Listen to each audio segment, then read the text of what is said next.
tyrannie. Un peuple uni contre la tyrannie. Un peuple uni contre la tyrannie. Un peuple uni contre la tyrannie. Rapprochez-vous. Uni contre la tyrannie. Un peuple uni contre la tyrannie. Un peuple uni contre la tyrannie. Un peuple uni contre la tyrannie. On se rapproche. Un peuple uni contre la tyrannie. Un peuple uni contre la tyrannie. Rapprochez-vous, rapprochez-vous. Le son ne va pas jusqu'à rapprochons-nous. Un peuple uni contre la tyrannie. Madame Gisèle, uni contre la tyrannie. Un peuple uni contre la tyrannie.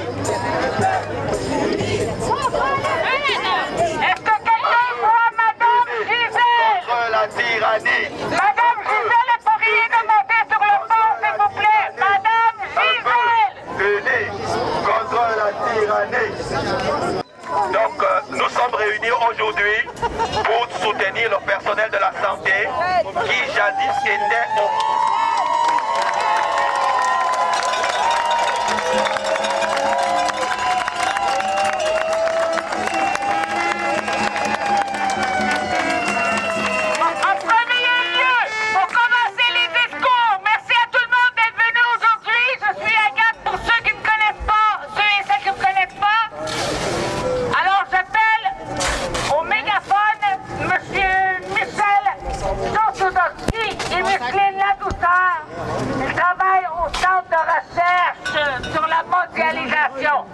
Mondialisation Poséa, il vient nous parler des vrais chiffres sur la crise du corona.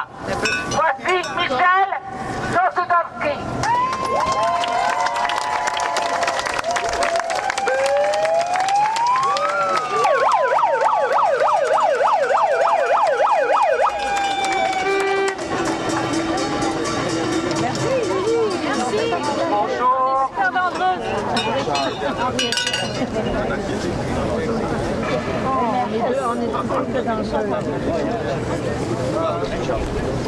Bonjour tout le monde. Bonjour monsieur. C'est un grand plaisir d'être avec vous. Nous sommes ici pour la solidarité.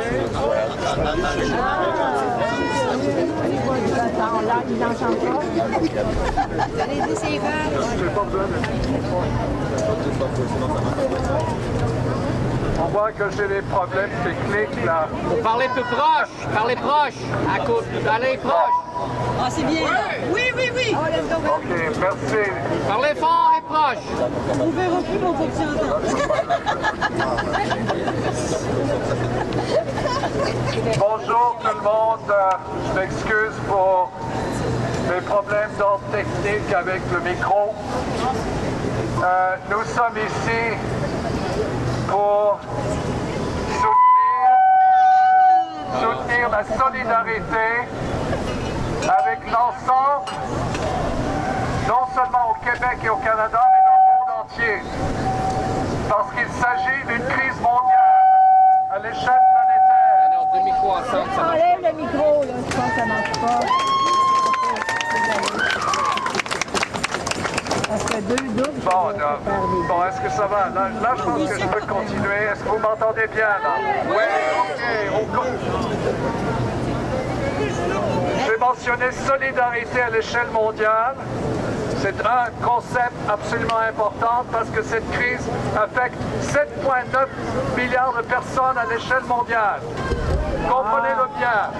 Et ce n'est pas uniquement une crise de la santé publique, c'est une crise, c'est une ingénierie sociale qui a plusieurs étapes et qui, fondamentalement, détruit les droits de la personne, crée un chaos économique à l'échelle planétaire, et ce sont des mesures très bien coordonnées qui datent du début de janvier de l'année dernière. Il faut le comprendre. Il y a plusieurs étapes. Je peux vous dire que la majorité des chiffres sur la mortalité liés à COVID-19 sont fabriqués de toutes pièces.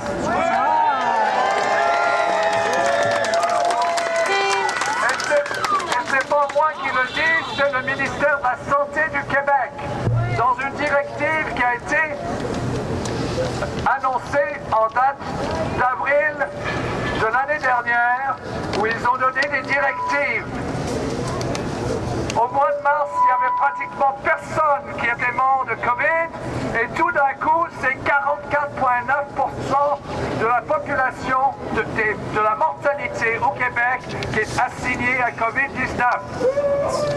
C'est ici les chiffres, la note et la directive. Et ça dit le suivant: COVID, cause probable COVID-19, de la mortalité, aucun test et pas d'autopsie autorisée. Alors qu'est-ce qui reste du point de vue analyse de la mortalité? Zéro. C'est un mensonge de toute pièce.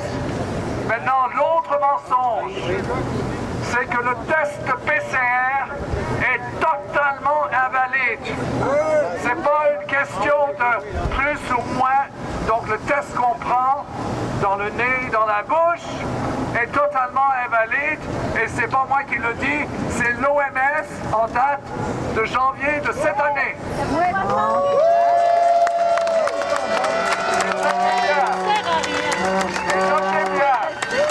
Ils le disent poliment, mais ils font un mea culpa, parce qu'ils disent essentiellement: si vous avez suivi notre consigne pour le PCR au début de janvier de l'année dernière, vous devez retester. C'est ça qu'ils disent. Ce qui veut dire que le test est invalide, et j'entrerai pas dans les détails, mais vous pouvez le vérifier. Ce qui veut dire que toutes les bases de données, que ce soit la mortalité assignée à COVID ou que ce soit les cas positifs COVID, sont totalement invalides. Et ce sont ces mêmes concepts qui ont mené à des mesures, pas seulement au vaccin, mais préalablement à la fermeture de l'économie mondiale. Okay?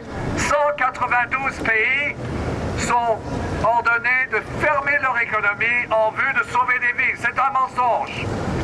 Et le jour même que cette décision a été prise, le 11 mars de l'année dernière, vous vous en souviendrez, distance sociale, confinement, tu n'as pas le droit d'aller au travail. Qu'est-ce qui se passe? C'est le chômage, c'est l'appauvrissement au niveau planétaire, c'est la destruction de l'appareil de toutes les institutions de la société civile, à savoir santé, éducation, etc. Et c'est les droits fondamentaux. Et qu'est-ce qui justifie ces mesures? Selon l'OMS, 44 000 cas COVID positifs au niveau mondial en dehors de la Chine, 6,4 milliards de personnes. Et on dit que ça doit sauver des vies. C'est un mensonge. Toutes les mesures qui nous ont été imposées depuis le début sont basées sur des mensonges et sur des manipulations des données scientifiques. Et c'est important de connaître un peu l'évolution de cette crise. Ça a commencé en janvier et il n'y avait que 83 cas au niveau mondial en dehors de la Chine. Et c'est sur cette base-là qu'on a décrété une urgence mondiale. Et le jour suivant, le président Trump, on s'en souviendra, a ordonné l'annulation du transport aérien avec la Chine, mais ensuite ça menait à une situation de crise dans le transport aérien qui nous affecte encore aujourd'hui. Et de nouveau, il y avait 5 cas aux États-Unis, 83 cas au niveau mondial en dehors de la Chine. C'était fabriqué. Alors, cette crise a une teneur qui affecte l'ensemble de l'humanité. Et si on se tourne maintenant au vaccin, qui était l'aboutissement des phases antérieures qui ont mené au chômage. Parce que quand vous êtes confiné à la maison, vous êtes chômeur. Ils ont mené à l'effondrement de la PME, on le sait, c'est partout à Montréal, effondrement de la PME avec nous. Absolument, ils sont les victimes également de cette crise. Alors qu'est-ce qui s'est passé?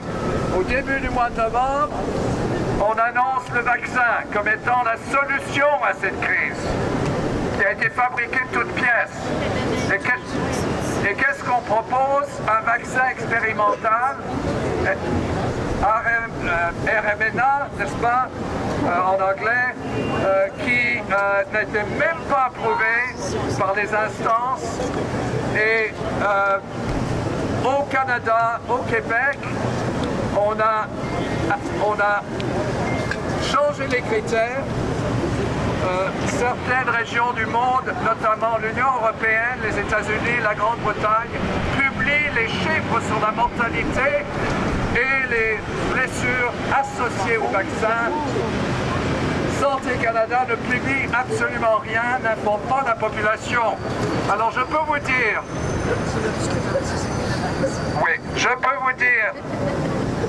excusez-moi pour ma déficience technique là, avec le micro, je peux vous dire que si on se fie aux données de l'Union européenne, des États-Unis, de la Grande-Bretagne, qui sont publiques, versus aux États-Unis, on a en ce moment quelque chose de l'ordre de 1,6 million de cas adverses. Et on a environ 40 000 décès liés au vaccin. Et ça, c'est juste les chiffres qui sont enregistrés. Et on estime que c'est au moins 10 fois plus. Au moins. J'ai regardé les rapports scientifiques à savoir combien d'effets adverses sont rapportés aux instances de la santé nationale. C'est le 1%. Mais là, on est dans des chiffres de l'ordre de 450 000 décès dans ces trois, Union européenne, États-Unis, Grande-Bretagne. Et les conséquences pour la santé sont corroborées, sont documentées en long et en large. Maintenant, la question de savoir comment est-ce qu'on va traiter M. François Legault. Legault est un sacré menteur.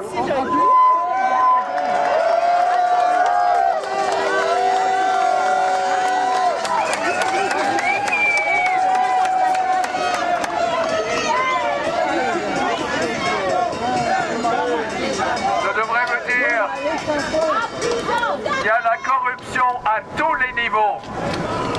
Et c'est surtout la corruption des compagnies pharmaceutiques, de la Fondation Gates. Je devrais dire, et ça c'est très important, que Pfizer, qui est le principal acteur, a un dossier criminel au département de la justice aux États-Unis. Notez bien, ce n'est pas un dossier criminel au civil, c'est un dossier criminel au département de la justice. C'est un acte criminel, c'était en 2009, ils ont dû payer des sommes énormes aux victimes, mais c'est une entité criminelle, elle avait liberté conditionnelle, c'était négocié, mais comment se fait-il que nos gouvernements ne nous informent pas que le principal partenaire est Pfizer avec un dossier criminel? Ça tient pas pour marketing frauduleux en 2009, mais c'est bien plus grave aujourd'hui, parce qu'ils savent ce qui est dans le vaccin, et c'est un vaccin tueur, killer virus. Oui. Et par conséquent, qu'est-ce qu'il faut envisager? Il faut envisager des procédures juridiques à l'endroit des gouvernements, aussi bien à Ottawa et à Québec. C'est pas uniquement la question de droit du travail, c'est beaucoup plus vaste que ça. C'est des crimes contre l'humanité et c'est des actions juridiques. Et je pense que le mouvement ne doit pas nécessairement entrer en dialogue avec le gouvernement parce qu'on ne reconnaît pas sa légitimité. On entre en dialogue avec de nombreux politiciens, avec des scientifiques, oui, mais on n'entre pas en dialogue avec un gouvernement corrompu, vendu, qui est avec des pots de vin, etc. Et ça,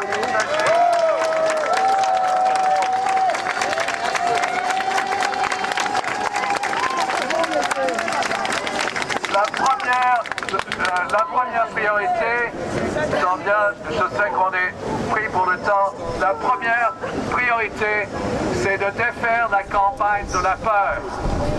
Et d'être solidaire avec toutes les victimes, avec tout le monde, au Québec, au Canada et dans le monde entier. Ils sont victimes. Et la deuxième chose, c'est également d'avoir une contre-propagande effective à l'endroit des médias qui nous ont désinformés, qui nous ont menti sur toute la longueur, qui ne sont même pas pris la peine de nous donner les données statistiques sur la mortalité dans d'autres pays au niveau mondial. Alors voilà, en solidarité avec le personnel de la santé au Québec, en solidarité avec toutes les victimes, et à bas, il n'est pas la même question. En ce qui me concerne, la question n'est pas une question de choix d'un vaccin, c'est un vaccin tueur. Ce vaccin doit être arrêté immédiatement.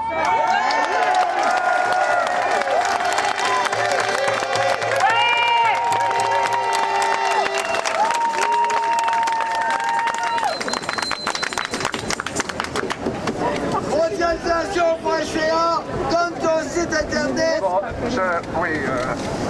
juste mentionner, nous sommes ici médias indépendants. C'est le Centre de recherche sur la mondialisation. Ma collègue Micheline Ladouceur, rédactrice de mondialisation.ca. Nous publions sur une base quotidienne énormément d'articles sur la crise. Aussi bien en français et également en anglais, globalresearch.ca et dans d'autres langues. Vous allez trouver beaucoup de documentation à ce sujet. Nous publions les chiffres sur la mortalité à tous les jours. Les derniers chiffres que j'ai sur une base mensuelle sont celles que j'ai mentionnées. C'est où on est parti? Je suis dans vos chambres, monsieur? Vous trouverez les recettes de Michel Sosudowski et Micheline Ladouceur sur le site de mondialisation.ca en français et en anglais. Merci à vous, je m'excuse pour le technique. Que vous m'offrez d'amour, puis de câlin, puis ça me réconforte beaucoup. Aux infirmières que j'ai devant moi, j'ai fait mon cours au vieil hôpital de Gaspé, qui était dans le temps un hôpital militaire. Nous avions le plastron blanc, la coiffe blanche, et on avait du fun avec nos patients.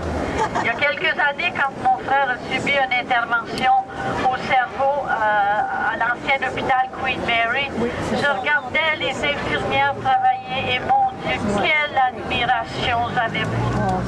Il me semble qu'on était à 100 lieues de ce que nous on a été.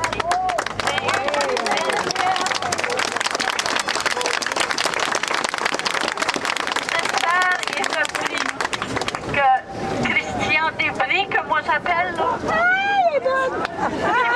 la coterie de vous mettre en arrêt de travail sans ça. Qui va s'occuper de vos patients? C'est d'une stupidité cruelle et inquiétante. On a tellement besoin de vous. Maintenant, je vais vous parler un petit peu de moi. J'ai 82 belles années à mon actif.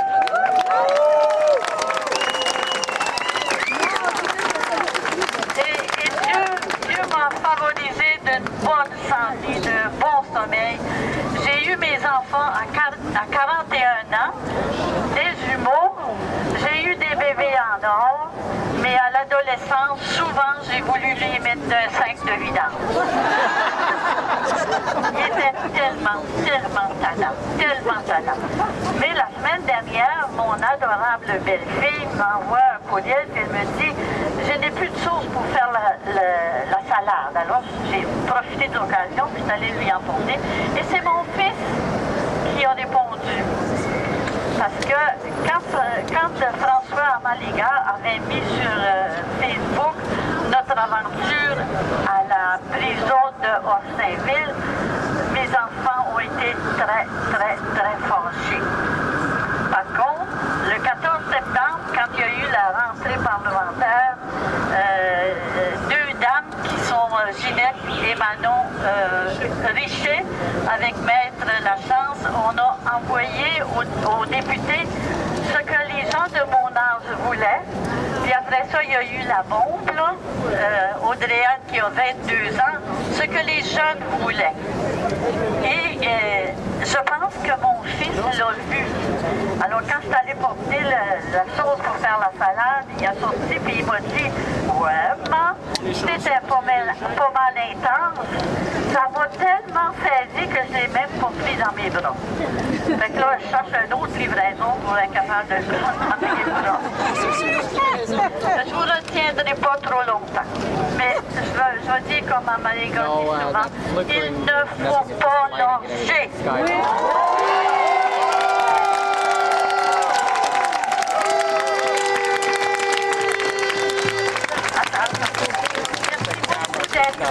Et puis, le discours que j'ai fait à l'Assemblée nationale aux députés, je vais vous lire la conclusion parce que je ne me souviens pas, mon texte avait 7 pages, fait que je m'en souviens pas. Mais la dernière page, c'était comme suit. Quand nos enfants, nos petits-enfants auront grandi, qu'ils puissent dire avec fierté, en 2020 et 2021, mes parents, mes grands-parents se sont battus pour que moi, je puisse vivre libre et heureux.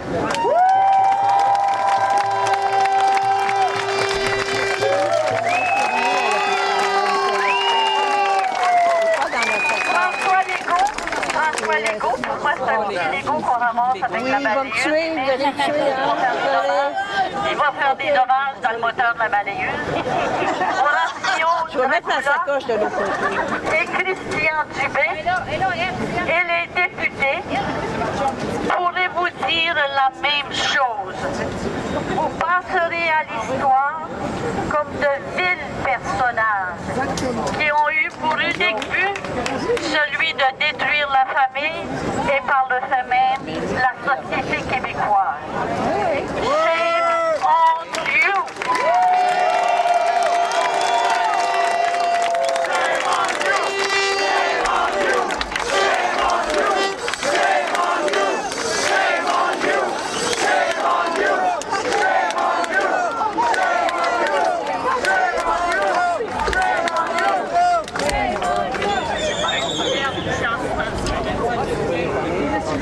Maintenant, je vais vous présenter Sophie, qui est infirmière, auxiliaire, qui va être en suspension le 15 octobre. Je vais vous dire un mot.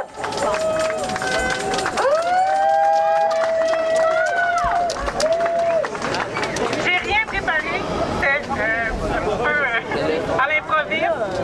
Ce qui est plate, c'est que quand on choisit de faire cette profession, on nous apprend à laisser libre choix aux patients sur sa santé, sur ce qu'il peut prendre comme médicament, s'il a le droit de refuser les soins qu'on lui prodigue.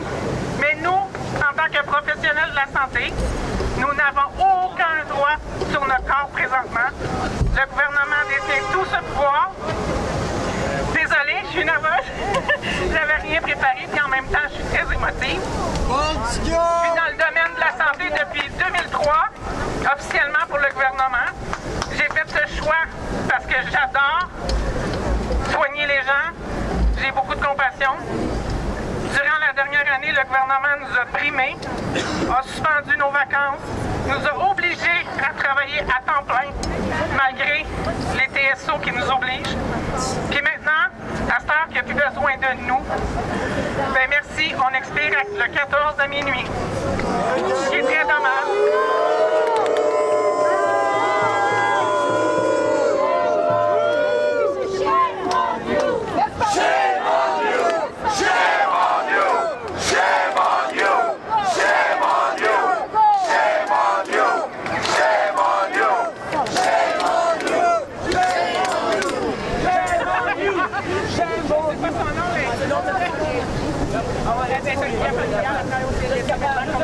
Là, j'aurais besoin, je me souviens plus de son nom, excuse-moi, mais auxiliaire familial.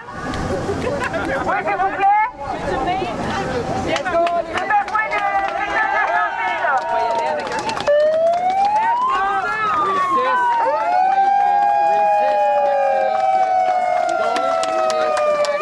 Because you need to go in a restaurant or go have social life. This is ridiculous. Resist all vaccines. Life is more important. People don't know the pressure the government is putting on this. They don't understand the long-term effects.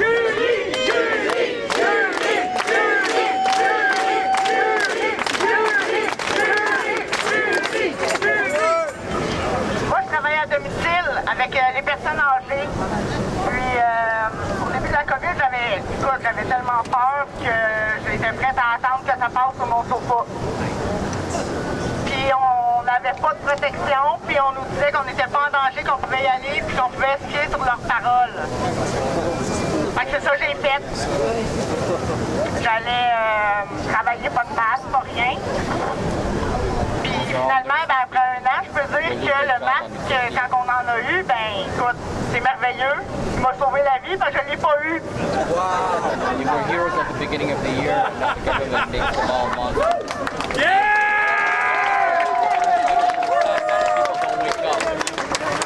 Après ça, j'étais tellement en estime après mes bottes que je suis partie travailler à la place du à l'hôtel COVID où est-ce qu'ils envoyaient les personnes positives qui faisaient de l'errance. Fully transmissible. On faisait des 12 heures, on alternait jour-nuit, on était habillés en astronaute, on couchait dans un autre hôtel pour retourner à la maison à tous les soirs. Puis je ne l'ai pas eu non plus. À tous les matins, je me disais demain, ça se peut pas, je me suis gratté les yeux, j'ai oublié de mettre mon masque, on va être malade, je ne me réveillerai pas. Mais non.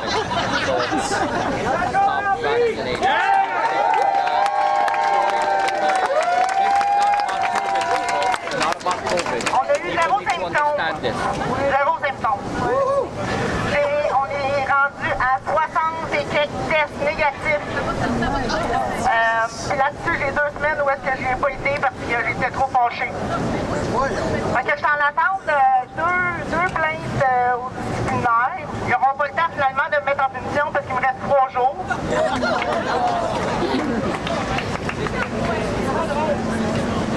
Puis, présentement, CLSC, le pire que je peux dire, c'est la destruction des équipes. La solidarité, il y a zéro. La division, tout le monde, nous, on n'est pas beaucoup qui n'est pas vacciné, fait qu'on est assez détectable, là. On sait c'est qui. Je comprends moi aussi. Parce que je travaille avec ma collègue. Le matin, ben, Moi, je suis hygiéniste. ceux que moi je connais avec qui j'étais beaucoup, soit qu'on arrive au travail en pleurant, ou soit qu'on repart. Moi, je repars souvent. Le matin, je suis en forme. Ma collègue aussi. Puis le soir, ben, j'ai de la peine de voir où est-ce qu'on en est rendu. C'est pas tienne! Espoir!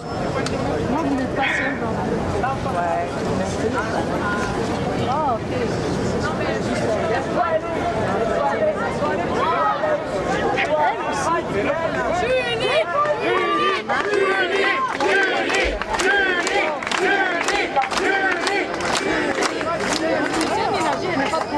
Je suis pas capable de pleurer. Oui, pas vraiment.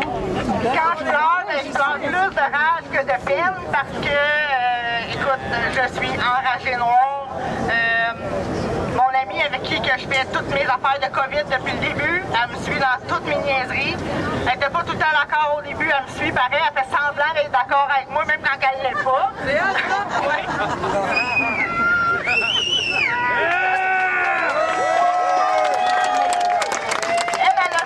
a 15 ans d'ancienneté. C'était la chef d'équipe. Écoute, ils n'ont rien contre elle. C'est la personne la plus disponible, la plus toute. Son dossier il est vierge. Même là, fâchée, elle ne réussit pas à avoir le blanc, c'est moi qui l'ai. Sauf que là, présentement, là, ils nous montrent des dossiers, que ça soit fondé ou pas. Ils nous montrent des dossiers. Je ne sais pas ça va servir à quoi parce que de toute façon on s'en va, mais nos syndicats sont pas vraiment là pour nous aider.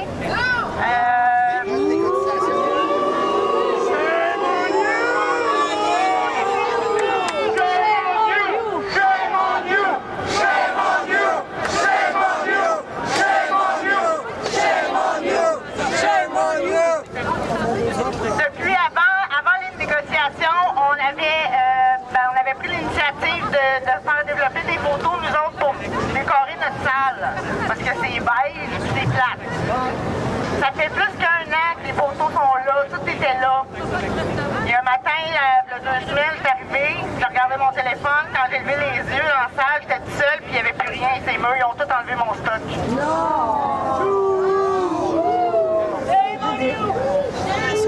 En disant que j'avais pas d'affaire à monopoliser les murs parce que c'était pas à moi. Mais ça fait 1 an et demi que c'est là, ça n'a jamais dérangé. Fait que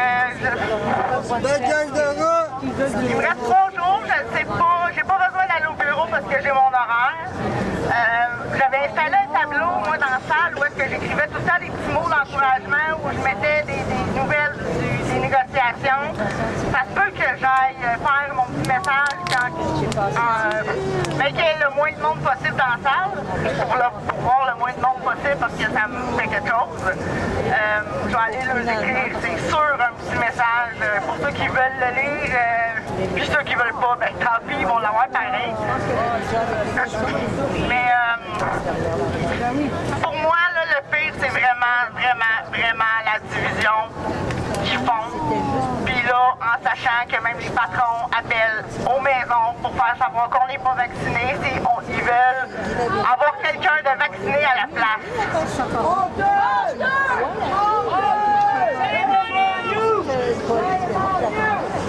En principe, moi, dans ma vie, j'ai jamais demandé à quelqu'un s'il était vacciné de n'importe quoi. Je m'en contre-crisse. Ben là, nous, on a appris qu'il appelait au bureau. Il appelait aux maisons. Pour demander aux personnes âgées, s'ils préféreraient avoir quelqu'un de vacciné pour faire le service. Des fois, les filles, ça fait 4 ans, 5 ans qu'ils vont là donner la douche. Pas d'horaire de la semaine, il faut les tous les jours. Mais tu sais, quand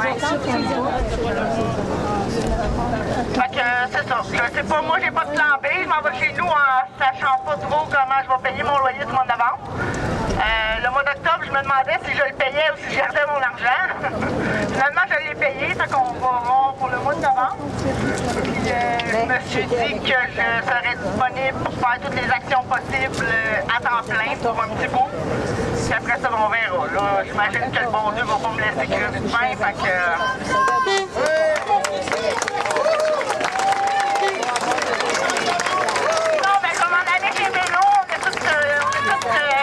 aménager le grenier, nous on s'est dit on s'en va se cacher. Là, je vais te donner, là, mais on a plein de cachettes, mais nous ne trouvons pas. Merci Julie!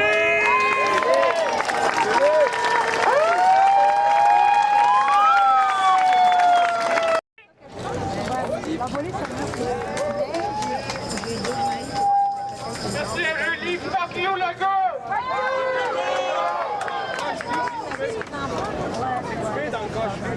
Fuck you du bain aussi! Est-ce que Karen Forbaoui est là, oui ou non? Je continue à Karen Forbaoui! On est tous là. Et voilà. Ok, merci. Alors le prochain, va venir nous parler de son expérience de prof et l'importance de soutenir le personnel de la santé. François, allez les gars!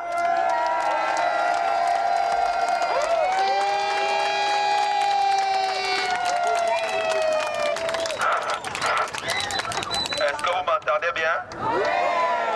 Est-ce que vous m'entendez bien?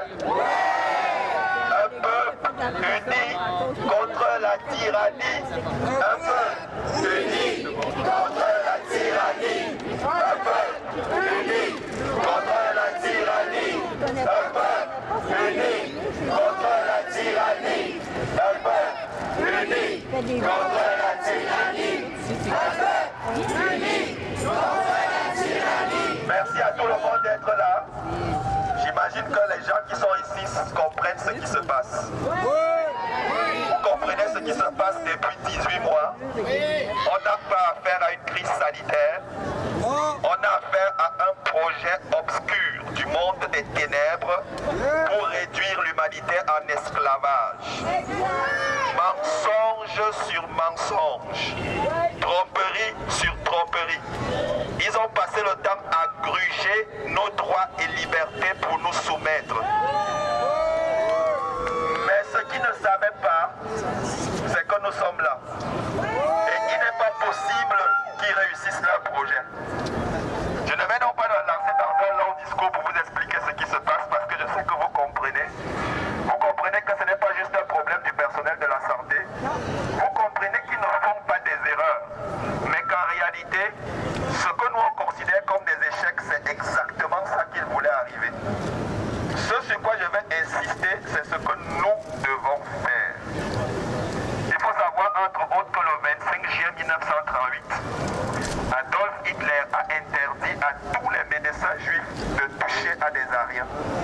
Le 15 octobre 2021, François Legault va interdire à toutes les personnes non vaccinées de toucher aux autres, alors que c'est eux qui depuis longtemps ont passé le temps à les soigner. Vous devez savoir actuellement que nous avons une justice corrompue. Je vais vous donner quelques faits précis. Le 28 septembre, j'étais entre les mains des policiers parce que je n'ai pas porté le masque. C'est tout. C'est la seule raison. J'ai refusé d'avoir un masque à l'intérieur du palais de justice. Et en passant, je ne porterai jamais le masque. Et toutes les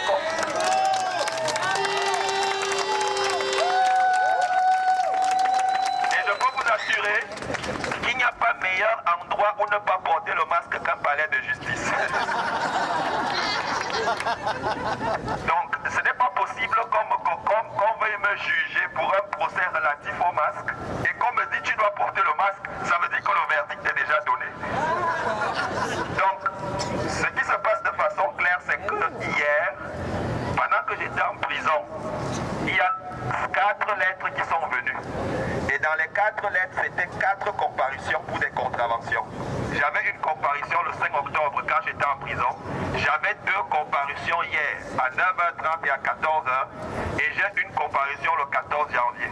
Hier, je me suis présenté au palais de justice pour mon procès. Et bien sûr, je ne devais pas porter le masque.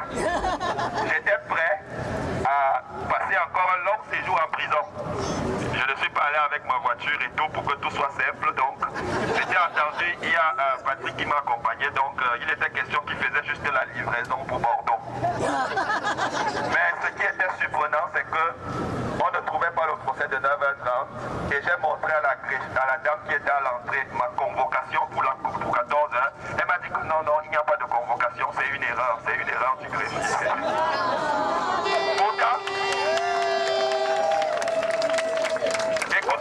Pourtant, elle me disait qu'il y a la convocation du 5 octobre et c'était déjà passé. Je lui ai dit, mais j'étais en prison à ce moment-là.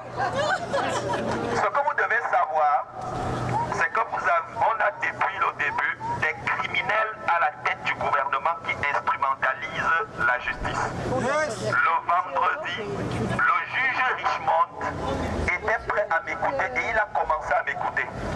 Et on a passé une entente, lui et moi. Parce que dans ma défense, j'avais point, c'est qu'il n'y avait pas de pandémie. J'ai démontré mathématiquement. Le deuxième point, c'était que les masques, il n'y a aucune preuve scientifique. Et le troisième point, c'était les articles de loi qui étaient violés. Quand j'ai fini le premier point, il était 16h30. Et il m'a dit qu'on va reporter mon procès, que lui voulait m'écouter, mais si on reporte le procès, je vais être obligé de rester en prison. Je lui ai dit que même s'il faut que je passe une semaine en prison, si il est prêt à écouter tout ce que j'ai à dire, je n'ai pas de problème. Et c'est comme ça qu'on a renvoyé le procès pour mardi. Mais en renvoyant le procès, il a donné l'ordre que quand je vais venir de la prison de Bordeaux mardi, qu'on vienne avec toutes mes affaires. Mais mardi, quand je suis arrivé, j'ai trouvé un juge qui tremblait. Non seulement le juge tremblait, mais en plus, la prison de Bordeaux a désobéi à l'ordre d'un juge de revenir avec mes affaires. Parce que quand ils m'ont libéré, j'étais obligé de repartir à Bordeaux prendre mes affaires. Donc ils ont désobéi à l'ordre. Et quand je voulais lui montrer le deuxième point qui était l'ossature de ma preuve, c'était 4 vidéos d'Arruda qui se contredisaient. Il m'a dit qu'il ne veut pas les écouter. Donc il m'a menti. Alors que j'ai passé 3 jours supplémentaires en prison parce qu'il devait m'écouter. C'est à ce moment que j'ai compris que ce juge était juste un pantin. Il n'avait aucun pouvoir, il était juste en train d'appliquer des ordres. À partir de là, vous pouvez comprendre que quand on renvoie le personnel de la santé, alors que nous sommes en pleine pandémie, alors que c'est eux les plus importants, il n'y a plus de justice, il n'y a plus de raison. C'est pour ça que moi je suis en train de vous dire que si parmi vous, il y a des gens qui pensent qu'ils ont encore des choses à perdre, ils se trompent. Regardez ce qu'on fait au personnel de la santé, bientôt ça sera tout le monde. En France, ils sont déjà en train de vouloir voter une loi pour la vaccination obligatoire de toute la population. Est-ce que vous allez laisser faire ça? Ce que vous devez savoir, c'est qu'en me libérant, ils m'ont condamné pour... ils ont appelé ça quoi? Ils m'ont condamné pour entrave à un policier, ce qui est faux. Et je n'avais aucun dossier criminel avant ça. Normalement, le juge m'a dit que dans mon cas, ça devait être un ticket. Mais non seulement j'ai passé 8 jours entre les mains des policiers, mais ils m'ont condamné pour 1 année avec des conditions. Parmi les conditions, il y a 2 conditions intéressantes.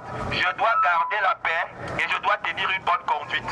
Vous voyez qu'avec ces conditions-là, ils peuvent décider ce qu'ils entendent par ne pas garder la paix et avoir une bonne conduite. La suite, c'est que si je pars manifester devant un hôpital demain, si je pars manifester devant une école demain, si j'entre dans un commerce demain, ils peuvent décider que je n'ai pas eu une bonne conduite. Est-ce que vous pensez qu'on va s'arrêter là? Est-ce que vous pensez qu'on va négocier? Je peux déjà vous annoncer que je vais louer ma cellule à Bordeaux.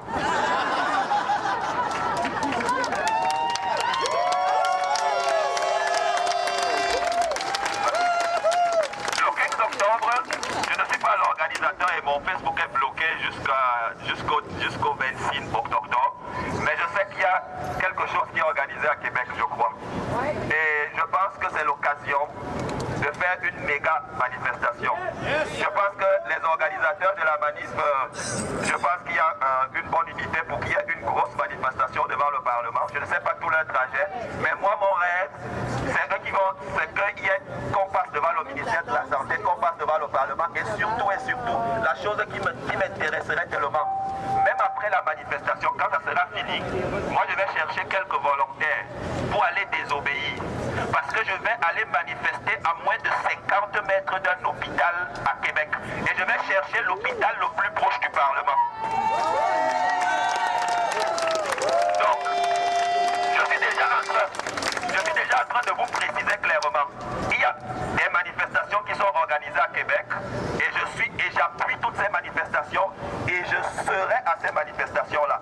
Et je vous encourage à être au maximum. Mais ce que je dis, c'est que il y aura un programme de manifestation. C'est pas moi qui décide, c'est les organisateurs. Mais quand la manifestation sera finie, moi, avec quelques volontaires qui voudront, je vais choisir l'hôpital le plus proche du Parlement et je vais aller à moins de 50 mètres de cet hôpital et je vais aller manifester.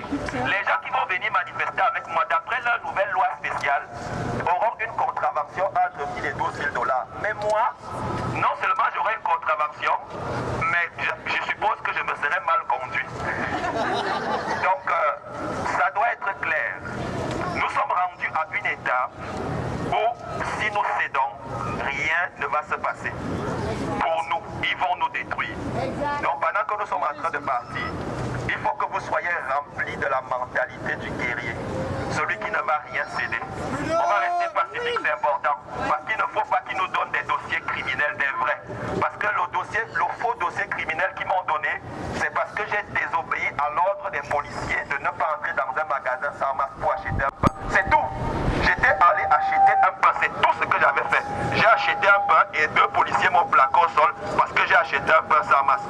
Donc assurez-vous que pendant que vous désobéissez, que la chose pour laquelle vous désobéissez, ce sont les mesures sanitaires.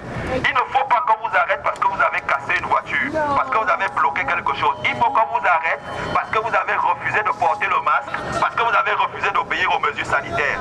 À partir de maintenant, sachez-le, moi j'encourage, si tu es un élève, n'aie pas peur. Un jour, enlève le masque à l'école, on ne peut pas te tuer. Écoutez très bien. Que ce soit les élèves du secondaire, du cégep ou de l'université, s'il y en a quelques-uns ici, ou s'il y en a qui écoutent, moi je vous supplie de faire la chose suivante. Même si tu es le seul, même si vous êtes 3, un jour enlève le masque en classe, enlève. Le professeur va te faire vous n'avez plus d'avenir si vous laissez faire. Écoute, si tu travailles dans une épicerie, si tu enlève le masque un jour juste pour désobéir. Et quand la désobéissance va se généraliser, il n'y aura encore aucun problème. Je vais finir avec la chose suivante. Rosa Parks avait refusé de céder sa place dans l'autobus, alors que la loi disait clairement qu'en tant que femme noire, elle devait céder sa place lorsqu'un blanc entrait dans le bus et il n'y avait pas de place. Mais Rosa Parks a refusé d'obéir. Rosa Parks a été amenée au poste de police et elle a été condamnée parce qu'elle a violé la loi. Mais non, il n'y a pas seulement Rosa Parks. Il n'y a pas longtemps, les femmes ne pouvaient pas voter au Québec. Même les femmes blanches ne pouvaient pas voter. Mais parce que des gens se sont battus, parce que des gens ont payé le prix, ce n'est pas arrivé. C'est pour ça que nous allons nous battre. Nous allons nous tenir debout. En ce qui me concerne, c'est la mort qui va me soumettre. Mais tant que je serai vivant, je ne vais jamais entrer dans ce monde-là.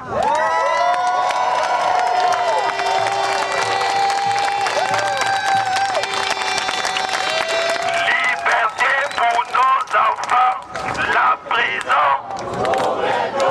Liberté pour nos enfants. La prison. Liberté pour nos enfants. La prison. Merci beaucoup.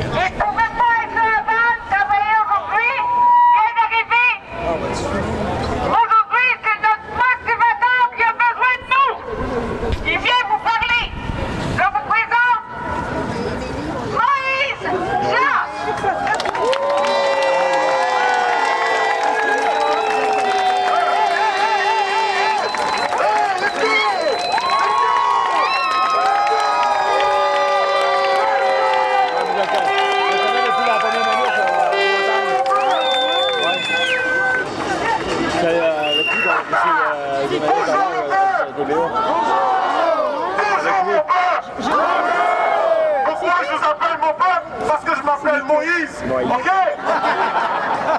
Il va te le personne d'entre vous. On est tous pareils. Et ce combat-là, on va réussir ensemble. On va gagner ensemble.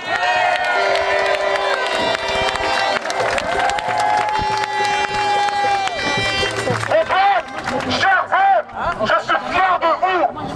Jamais j'aurais pensé être aussi fier d'être québécois. Ça vient pas de moi, ça vient de René Lévesque. Il est en haut, il a descendu en moi en ce moment. Bon. Chers peuple, nos enfants, ils ont besoin de nous. Nos femmes, ils ont besoin de nous. Parce qu'il y a des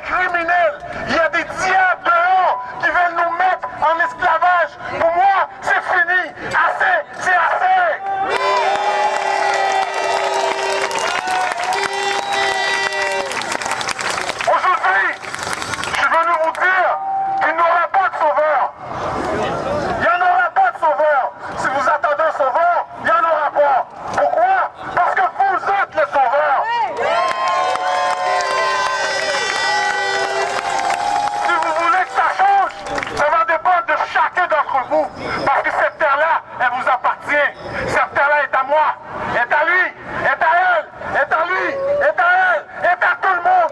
Tout ce qu'on doit faire, c'est de vivre et de se respecter en tant qu'être humain.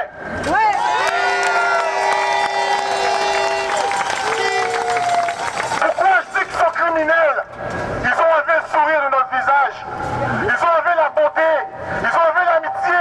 Ils ont enlevé l'amour. Ils ont enlevé la vie. Ce sont des criminels.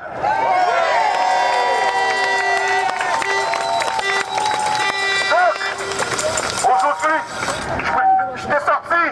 Dès le début, je suis sorti. Pourquoi je suis sorti? Je suis sorti pour ma petite fille. Elle était dans le ventre de sa maman. Je me suis dit, hey, ça se peut pas.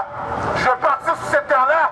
Je veux que ma petite puisse s'amuser, puisse sourire avec les autres. Moi, j'ai plus d'importance parce que je m'en vais, j'ai assez vécu. Mais eux autres, ils sont pour rien. On va les protéger en tant que parents.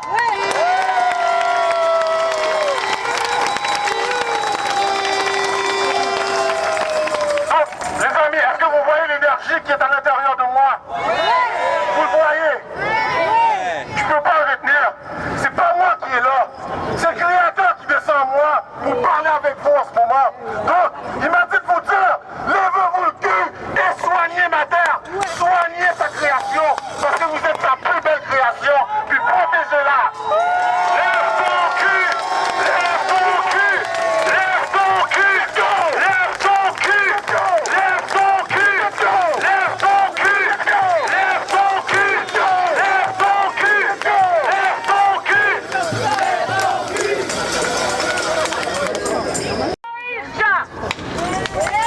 Qu'est-ce qu'il fait depuis le début? Le 20 décembre dernier, il s'est passé quelque chose au parc La Fontaine. Il doit passer en cours et il a besoin d'un avocat. Alors je demanderai à tous vous autres qui êtes ici aujourd'hui, si vous pouvez faire un don pour pouvoir le payer, cet avocat-là. S'il vous plaît, pour Moïse Jean. Merci.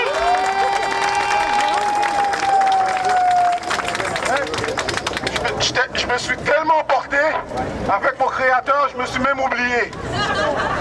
Hein? Je m'oublie. C'est pour ça, vous voyez, moi c'est le peuple qui est en avant. C'est ma terre que je veux protéger. Je veux protéger sa plus belle création qui est vous. Vous êtes sa plus belle création. Donc, c'est pas parce que je fais un mendiant que moi. On est allé en guerre. On est tous ensemble. Donc, j'ai besoin de l'aide de mon peuple. Je vous force pas la main, même si c'est une scène.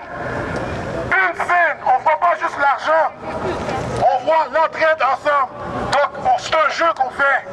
Moi, je suis dans la merde, mon peuple va me sortir de la merde. Toi, t'es dans la merde, le peuple va te sortir de la merde. Parce que si on compte après le gouvernement, on a déjà perdu puis on est dans la merde. Donc, on va s'entraider chacun entre nous autres, puis cette terre-là nous appartient. Elle appartient à personne d'autre. Merci pour vos noms, parce que c'est quand même urgent, parce que l'avocat, le procès est le 14 cette semaine, 14 octobre. Merci.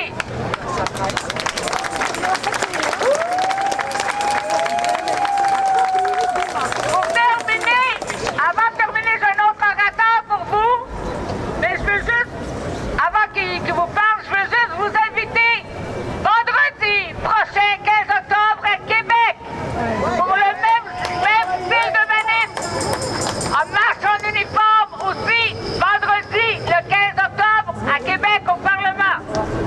Maintenant, je vais vous présenter un monsieur qui a perdu des restos dans la crise et qui a des problèmes actuellement aussi avec des clients pour des contrats dans la construction. Je vous présente Georges Savane.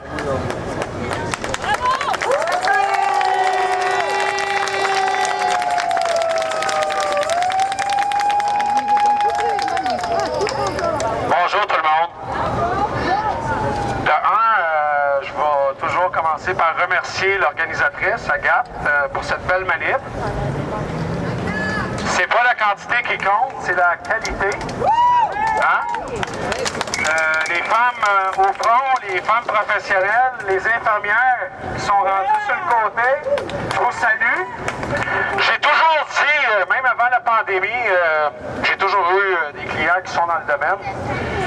Pour faire ce genre de travail-là, tu le fais pas pour l'argent. OK? Ça, il faut être conscient de ça. Donc, les gens qui choisissent de faire le métier que vous faites, le choisissent par amour de faire ce qu'ils font. Pas pour l'argent, parce que c'est pas payant. Moi, je l'ai toujours dit, on paierait n'importe quoi, je ne le ferais pas, votre job, honnêtement. Fait que je vous salue, puis j'aimerais avoir une bonne main d'applaudissements à nos professionnels, parce que j'ai vu tantôt, à part les infirmières, j'ai vu une couple de pompiers, puis je suis sûr qu'il y a une couple de policiers qui sont civils, qui ont passé à travers nous. Vraiment, un applaudissement super. On est là pour vous, on est là pour tout le monde, même pour nos chefs policiers qui sont autour de nous. Ils ne peuvent pas parler quand ils sont en uniforme, mais c'est pas nos ennemis, c'est pas eux autres notre ennemi. On est en guerre, je l'ai dit tantôt. Oui, la police avec nous, on va le dire à la fin. Donc, mes chers amis, moi je suis un entrepreneur, je suis un investisseur. J'ai vendu mes restaurants dans les circonstances et j'ai commencé à faire ça quand la pandémie a commencé, au mois de mars 2020. Je voyais la tyrannie qui s'en venait. Donc j'ai commencé à tout vendre, puis j'ai tout liquidé. Et là, je me suis ramassé avec une nouvelle tendance dans la construction, parce que j'ai une compagnie de construction aussi. Les clients qui m'appellent pour me dire est-ce que tes employés sont adéquatement vaccinés?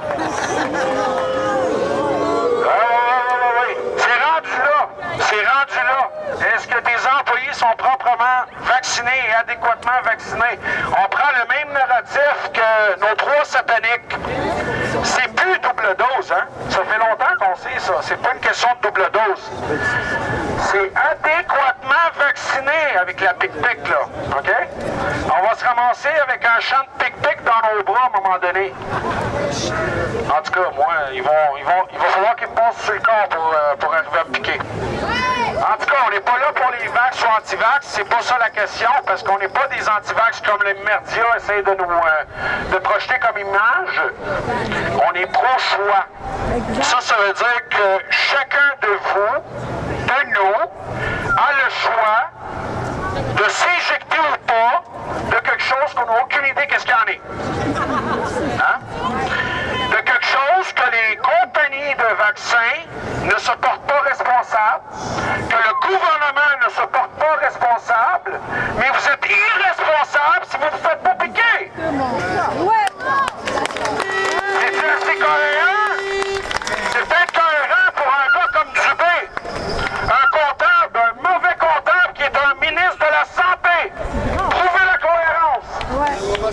Il n'y en a pas.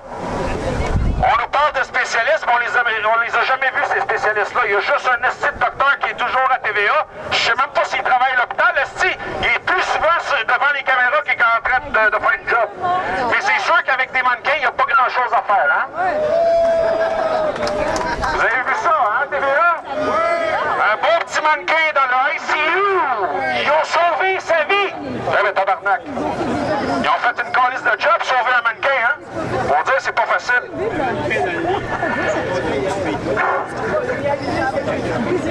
Ils ont essayé longtemps, mais je pense que la prochaine fois, ça va être un décès non vacciné. Ah, mais finalement, il était vacciné, mais il n'avait pas dépassé 14 jours, fait que son vaccin n'était pas encore actif. Toutes sortes de conneries pour nous passer dans le torteur. J'ai entendu beaucoup de monde, je reçois beaucoup de monde qui m'appelle, qui m'envoie des emails, des messages. On fait quoi le 15? On fait quoi, mais qu'on perde nos jobs? Ben, je vais vous dire une chose. Plus t'en as, plus t'en as à perdre, hein? Donc, il y en a qui perdent leur job, il y en a qui perdent d'autres choses. Mais en bout de ligne, il n'y a plus rien qui nous appartient déjà, là. Avec qu'est-ce que le gouvernement vient de faire, et qu'est-ce qu'il est en train de faire, il n'y a plus rien qui vous appartient. C'est fini. Quand tu donnes ton corps, il n'y a plus grand-chose à donner, hein? il faut rester réveillé. Quand on fait des manifestations, c'est pas pour se promener dans un parc, là. On est dans une manifestation pour se faire entendre. Quand un ministre comme Legault, qui a assez de couilles pour se présenter et dire « j'ai été élu, je décide », hey mon homme, c'est nous qui te payons, câlisse. C'est nous ton employeur, c'est pas toi le boss. C'est à nous le pouvoir. C'est nous qui va te remettre à ta place. Et à ta place, là, c'est pas un premier ministre, là. T'es même pas bon comme comptable. Je suis pas premier ministre, c'est pas vrai. Comment? Premier ministre? Allez, sinistre! Sinistre! Un premier sinistre! C'est pas un premier sinistre, ce gars-là, crois-moi. C'est le dernier des sinistres. C'est une perte totale, esti. Il n'y a personne qui voudrait l'assurer. En tout cas, je veux pas faire un speech très long, mais juste pour vous dire, arrêtez de penser à des miracles, ça n'existe pas.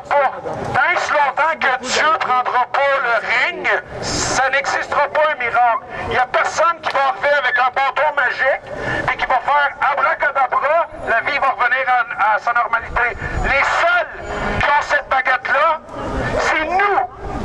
C'est tout le monde qui est là. Moi, en arrière, tout le monde en avant. Il faut agir. Il faut être présent.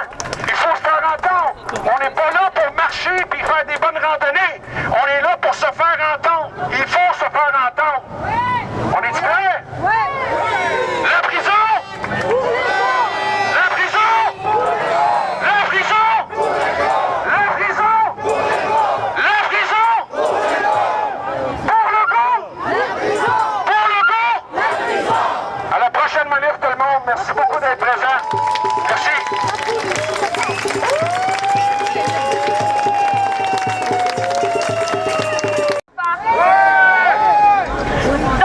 Faites quoi de leur avenir? C'est leur avenir qui est en jeu à cause d'un gouvernement corrompu. Donc, nous autres, on vous invite à la marche de la jeunesse au front pour exiger un débat public. On revendique nos droits et libertés.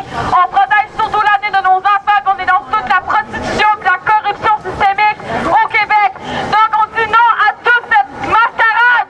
Donc, le 17, on vous attend le 17 octobre à la place des festivals pour midi. Amenez vos enfants, amenez les jeunes. Arrêtez d'avoir peur, puis levez-vous. Si vous avez de la difficulté, venez nous voir, on va venir vous aider, on va vous encadrer. On est fait pour ça. Quand on dit un peuple uni, contre toute cette tyrannie-là, qu'on sera toujours vainqueur, on a la preuve aujourd'hui. Donc un peuple uni, toujours sera vainqueur. Venez avec nous, comme je l'ai dit dans mes speeches, ça prend une jeunesse avec des couilles!